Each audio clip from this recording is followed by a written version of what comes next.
மீண்டும் ஒரு சத்தியத்தில் இணைவோம். உலகம் முழுவதும் இருக்கும் ஃபேஸ்புக் நண்பர்கள், வாட்ஸ்அப் நண்பர்கள், பல இணையதளத்திலிருந்து நம்மளை தொடர்பு கொண்டிருக்கும் அனைத்து எல்லா உள்ளங்களுக்கும் நம் வணக்கத்தை தெரிவித்துக் கொள்கிறோம். இன்றைய தலைப்பு காலமே கடவுள். இதை நான் ஒரு கோயிலுக்கு செல்லும் பொழுது ஒரு வாசகமாக படித்தேன்.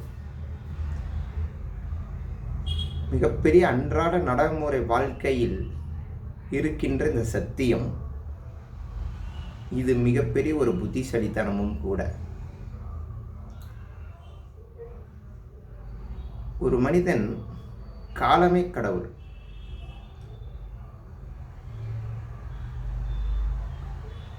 ஒரு குழந்தை எடுத்துக்கிட்டிங்கன்னா இந்த காலமே கடவுளுங்கிறத ப்ராக்டிக்ஸை கற்றுக் கொடுத்துடணும்.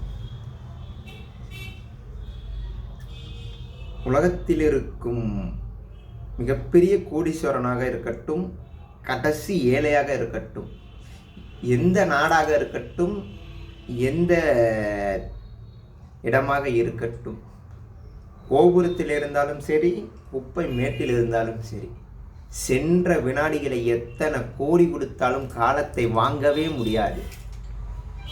இது உண்மை. இந்த சத்தியத்தை நீங்கள் ரொம்ப ஆராய்ச்சி பண்ணி பார்த்தீங்கன்னா, சென்ற வினாடியை நம்மளால் காசு கொடுத்து வாங்க முடியுமா? போன வினாடிகள் முடிந்து போனது தான். கடவுள் இவ்வளோ பெரிய ஒரு மிகப்பெரிய உண்மை. அப்பா டைம் நல்லா இருக்குதுப்பா, இதனால தான் சாக்பாட் அடிச்சுக்கிட்டே இருக்கிறாப்புல. காலமே கடவுள். காலங்கிறது காலபைரவர். அன்றே முன்னோர்கள் சொல்லியிருக்கிறாங்க, கையில் வாட்ச் தான். மிகப்பெரிய பிஸ்னஸ் மேன் எல்லாருமே பாருங்கள் கையில் வாட்ச் கட்டியிருப்பாங்க. அவங்க அமௌண்ட்டு எப்படி போகுதோ அதை எவ்வளோ நீங்கள் மிகப்பெரிய தொகையை விட்டாலும் சம்பாதிச்சிடலாம், பொருளை விட்டால் திரும்பி வாங்கிடலாம். ஆனால் காலத்தை விட்டால் வாங்க முடியாது. அந்த கடவுளை நீங்கள் எத்தனை விக்கிரகங்கள், எத்தனை ஆலயங்களை வேணாலும் நீங்கள் அமைத்து விடலாம். அவங்களுடைய தேவைக்கு ஏற்றால் போல், அவர்களுடைய வசதிக்கு ஏற்றால் போல். ஆனால் சென்ற வினாடிங்கிற காலங்கிற கடவுளை உங்களால் வாங்க முடியாது. பணம் அதிகமாக இருக்கிறவங்க ரொம்ப நல்ல ஹைஜீனிக்கான கோயிலையோ கடவுளையோட விக்கிரகத்தையோ கட்ட முடியும்.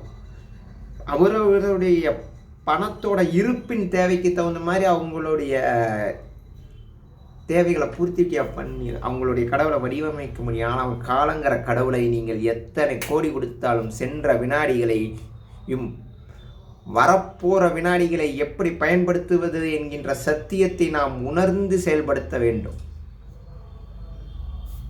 இதுதான் காலமே கடவுள். மிகப்பெரிய ஒரு இன்றியமையாத ஒரு சத்தியம். மீண்டும் நல்ல சத்தியத்தில் இணைவோம். சிந்தனையில் மறக்காமல் காலமே கடவுள். அப்போ காலத்தை நாம் எப்படி சிந்தித்து பயன்படுத்தணுமோ அவ்வளோ கேர்ஃபுல்லாக கேர் எடுக்கணும். அமௌண்ட்டை நாம் எண்ணி சேவ் பண்ணுற மாதிரி 24 மணி நேரத்தை எடுத்து ஒரு ஷீட் எடுத்து எழுதுங்க. நம்ம எதுக்கெல்லாம் எவ்வளோ நேரம் பயன்படுத்துகிறோம்னு எக்ஸாக்டாக ஒரு வாட்ச் கையில் கட்டி ஒரு சின்ன ஷீட் எடுத்து ஒரு பேனாவை வச்சு எழுதி பாருங்கள். எத்தனை வினாடிகள் உங்களுக்கு பயனுள்ள வினாடிகள்னு இருக்குது, எத்தனை வினாடிகள் பயனற்ற வினாடிகள் இருக்குதுன்னு. இதுவே உங்களுடைய கடவுள். பயனுள்ள வினாடிகள் அனைவரும் நீங்கள் கடவுளுக்கு செய்த மிகப்பெரிய ஒரு நன்றி கடன். மீண்டும் நல்ல சத்தியத்தில் இணைவோம்.